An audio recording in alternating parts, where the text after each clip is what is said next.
Bueno, vamos a hablar ahora de la última encuesta CADEM que afianza a Janet Jara y José Antonio Kast como los candidatos que pasarían a la segunda vuelta presidencial. En tanto, Evelyn Matei permanece en el tercer lugar, pero anota el apoyo más bajo desde junio de 2023. Guillermo San Martín, tú nos cuentas todos los detalles y repercusiones que ha tenido esta última CADEM. ¿Cómo estás? Hola Roberto, Patricia, ¿cómo están? Muy buenas tardes. Claro, tal como ustedes lo señalan, los principales elementos que arroja esta nueva encuesta CADEM es una vez más el liderazgo de Janet Jara en las preferencias de la ciudadanía, posicionándose con un 28% de las preferencias. En segundo lugar aparece una vez más José Antonio Kast con un 23% y muy abajo, fíjense que la diferencia se ha ido remarcando con el paso de la semana. Según los resultados de las mismas encuestas, aparece Evelyn Matei con un 9% de los votos.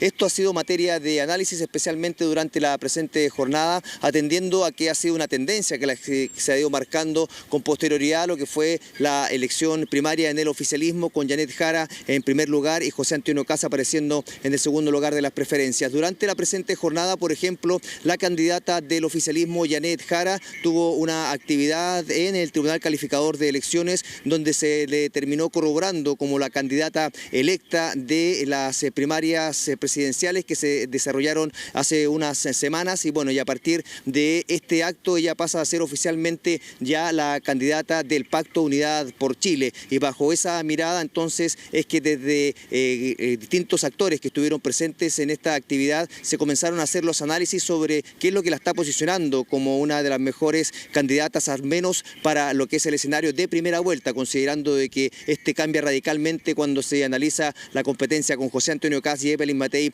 en una segunda vuelta en el caso de Janet Jara. Durante este acto, como les decíamos, estuvieron además presentes los presidentes de los partidos del oficialismo, dando una señal de lo que se busca remarcar en esta nueva etapa de la carrera presidencial, especialmente por parte de la candidata del oficialismo, como lo es la unidad que existe al interior de todos los partidos que conforman Unidad por Chile, y que es la mirada que se le está dando hacia adelante. Conversamos con la candidata respecto a lo que son estos resultados de las encuestas, así como también con el presidente del Partido por la Democracia, el senador Jaime Quintana. Les invito a revisar cuál es el análisis que se está haciendo sobre este escenario actual a propósito de lo que son los resultados de la reciente CADEM. A su juicio, ¿qué es lo que le entrega este respaldo, este cambio que se ha generado y paulatinamente ha ido creciendo? Yo me imagino que el trabajo duro y la capacidad de construir acuerdos en el país, porque muchas veces las opiniones que son más polarizantes lo que hacen es no dar solución, en definitiva. Muchas veces lo que escuchamos son, diría yo, descalificaciones de otros o de otras, de una manera que es bastante poco adecuada al tenor que la ciudadanía espera, a mi entender. Y creo que en esto estamos todos en la misma sintonía con los partidos que apoyan el Pacto Unidad por Chile. Lo que hoy día nos convoca es efectivamente darle solución a la gente. Y quiero decir algo más. Desde hoy, y espero así también que los medios de comunicación la acojan, soy la candidata de Unidad por Chile, no de un solo partido. Todas las encuestas muestran que la brecha que ella podría haber tenido se disipa, y que por lo tanto es altamente competitiva en segunda vuelta también. Y cuando alguien es competitivo en segunda vuelta, evidentemente también puede ganar la primera. O sea, aquí puede ocurrir cualquier cosa, y nosotros vamos no solo a honrar la palabra, vamos a trabajar con decisión. Evidentemente esperamos influir en las definiciones programáticas. Aquí no hay condiciones. Yo no sé, alguien planteó que había condiciones. El PP nunca ha planteado condiciones de ninguna especie. No corresponde cuando uno finalmente somete un proceso regulado legalmente, que es más claro que el paso institucional que se ha dado el día de hoy. Partíamos este despacho señalando que los aspectos llamativos, por una parte, son quienes lideran las encuestas, con Janet Jara en el primer lugar y José Antonio Kast en el segundo, pero por sobre todo también respecto al escenario que está enfrentando Evelyn Matei, la candidata de Chile Vamos, que aparece ahora con un 9% y ha sido una tendencia durante las últimas semanas, descendiendo en las preferencias de la ciudadanía. Durante la presente jornada, Evelyn Matei tuvo un encuentro con vecinos en el centro de Santiago. En esa instancia ella iba a presentar su plan contra el crimen organizado, entregó detalles respecto a las medidas a propósito de la contingencia, de lo que ha ocurrido con las Fuerzas Armadas y la detección de tráfico de drogas, y ella ha planteado como medida, por ejemplo, el hecho de que se le haga exámenes de droga a todos los funcionarios de las Fuerzas Armadas, y en ese contexto se intentó consultarle respecto a los resultados de las encuestas. Se le insistió de varias formas para poder obtener alguna opinión al respecto. Sin embargo, ella señaló insistentemente que esa no era una preocupación de los chilenos, sino que más bien estaba enfocada enfocada en lo que era dar solución a temas de seguridad y obviamente también respecto a lo que es otros ámbitos como el crecimiento económico. Pasemos a revisar también cuáles fueron algunas de las respuestas que dio Evelyn Matei ante la insistente consulta sobre cuál era su visión sobre el escenario actual que está enfrentando a propósito de los resultados en las encuestas. Yo quisiera señalar que todas las personas con las que estoy acá me han señalado una y otra vez que están realmente preocupados por el tema de la seguridad ciudadana, por el tema del narcotráfico que se ha ido tomando este sector. Y por lo tanto yo me quisiera hoy día referir básicamente a esto, que es un problema ciudadano muy grave. Pero no hay ninguna autocrítica respecto a la baja en sus encuestas. ¿Usted considera que José Antonio Kast es o no su adversario político? Yo le quiero reiterar que la preocupación de los ciudadanos acá y de lo que hemos estado hablando es básicamente el tema de la seguridad ciudadana y del narcotráfico. Bueno, posteriormente al punto de prensa intentamos acercarnos a conversar con la candidata, insistimos en las preguntas para poder tener alguna impresión respecto a este escenario actual que se está enfrentando en medio de su candidatura, sin embargo no hubo respuesta alguna. Y bueno, y esas son señales claramente de la preocupación que existe principalmente en términos de cómo ha ido paulatinamente descendiendo las preferencias ciudadanas, a diferencia de lo que está ocurriendo con Janet Jara, que se sigue imponiendo en un escenario de primera vuelta, y en segundo lugar aparece nuevamente José Antonio Kast. Roberto, Patricia. Bien, Guillermo, muchas gracias. Ya volvemos contigo en un ratito. Gracias, Guillermo. Bueno, nos vamos al Congreso porque hoy se va a votar en la sala de la Cámara de Diputados uno de los proyectos que establece multa por no votar. Propone que solo los ciudadanos chilenos reciban esa sanción económica por no asistir. ¿Por qué se establece esta idea? Roberto Carrasco nos va a explicar. Roberto, ¿cómo estás? ¿Qué tal, Roberto?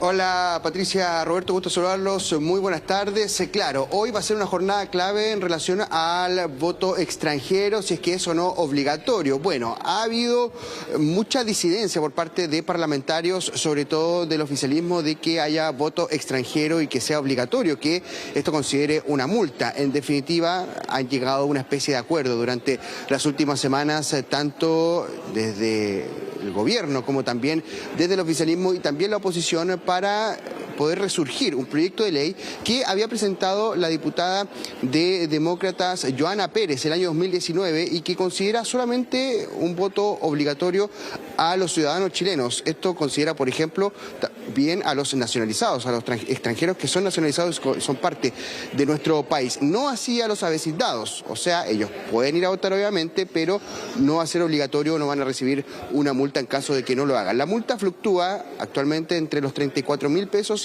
y los 204.000. Eso obviamente también puede perfeccionarse. Durante esta votación hay también actualmente un padrón de cerca de 1 millón de extranjeros que pueden votar en nuestro país. Todo esto contra el tiempo, porque faltan cerca de 4 meses para elección tanto de parlamentarias como también presidencial, y es por eso también que dicen desde la oposición el gobierno ha tratado de retrasar un poco todo esto para poder negociar de mejor manera. Vamos a ver entonces qué ocurre durante esta tarde, pero antes de continuar comentando este tema, los invito a escuchar declaraciones. El debate que se ha generado durante las últimas horas en relación a esta votación que va a ser clave durante esta tarde.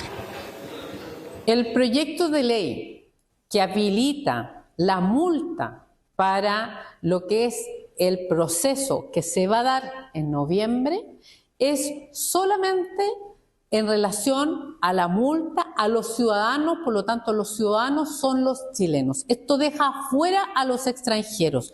Hacemos un llamado no solo al oficialismo, al gobierno, a no enredar ni ensuciar la discusión. Lo que no tenemos hoy día es la multa para hacer obligatorio el voto.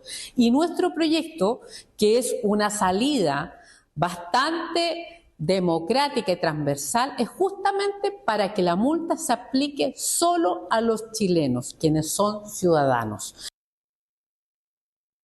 Chile es de los países que tiene menos requisitos para que los extranjeros puedan ejercer el derecho a voto. Hoy tenemos cerca de 1 millón de personas que solo con una residencia temporal de 5 años van a poder decidir quién es el presidente o presidenta de Chile.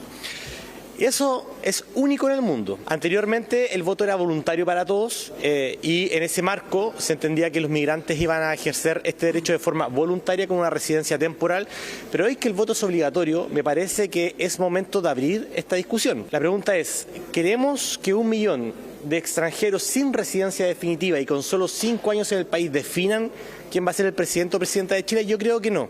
Yo creo que tenemos que modernizar nuestra legislación y subir los estándares justamente para solicitar un mayor compromiso con la patria para elegir cuál va a ser su presidente o presidenta. Yo lamento que el gobierno, a 4 meses de la elección, ¿cierto?, haya sido muy irresponsable de no haber enviado algún proyecto de ley que legisle en esta línea. Ellos esperan jugar hasta el último minuto, así como lo hicieron cuando era la elección de alcaldes, de concejales y de core.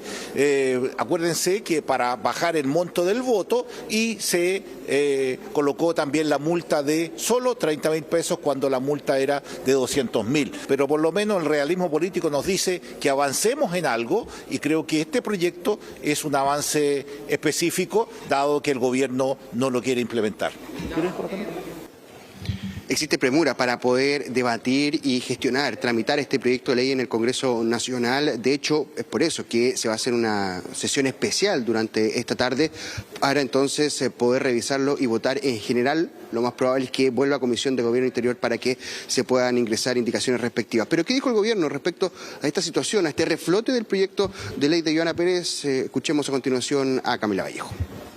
Muchos de los que se oponen a normalizar la situación del derecho a voto de los extranjeros respecto a la realidad de otros países son porque tienen a la vista que probablemente tiendan a favorecerlo. Entonces, nuestro llamado es que no hayan cálculos políticos desde esa perspectiva, ¿no?, del mundo opositor. ¿Por qué? Porque lo que estamos planteando es algo totalmente racional, ¿no? Lo que estamos diciendo como gobierno es que así como un chileno no puede elegir presidente o presidenta en Perú, un chileno no puede elegir presidente o presidenta en Venezuela o en Colombia o en otro país de América Latina, tampoco suceda con los extranjeros en nuestro país.